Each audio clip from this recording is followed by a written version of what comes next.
जय श्री स्वामीनारायण। आज આપણે જગન્નાથપુરીના ઇતિહાસ વિશે વાત કરીએ તો જગન્નાથપુરી ઓડિશામાં આવેલું આ પવિત્ર યાત્રાધામ છે। ભારતના 4 ધામોમાંનું આ એક યાત્રાધામ છે। જગન્નાથપુરીનો ઇતિહાસ હજારો વર્ષ પુરાણો છે અને જગન્નાથપુરી સાથે ઘણી બધી કથાઓ પણ જોડાયેલી છે। પૌરાણિક કથાઓ જેવી ઘણી બધી કથાઓ પણ જોડાયેલી છે।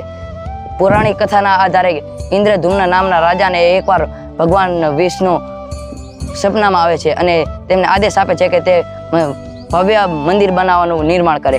જ્યારે રાજા દરિયામાં જતા હોય છે ત્યારે તેમણે એક પવિત્ર લાકડાનો ટુકડો મળે છે। તેને લઈ અને વિચારે છે કે આ પવિત્ર ટુકડાથી આપણે ભગવાન જગન્નાથ, બળભદ્ર અને સુભદ્રાની મૂર્તિ બનાવીએ।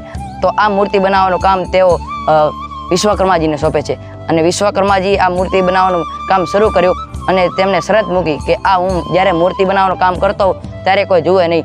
પણ રાજાના ઉત્સુકતાને કારણે રેવાયું નહીં અને દરવાજો ખુલી ગયો। તેના લીધે મૂર્તિ અધૂરી રહી ગઈ। આજે પણ આપણને આ મૂર્તિ અધૂરી જોવા મળે છે। ઐતિહાસિક રીતે જગન્નાથ મંદિરનું કામ પૂર્ણ કરનાર ગંગ વંશના રાજા અંગત વર્મા ચંદગંગે પૂર્ણ કર્યું હતું।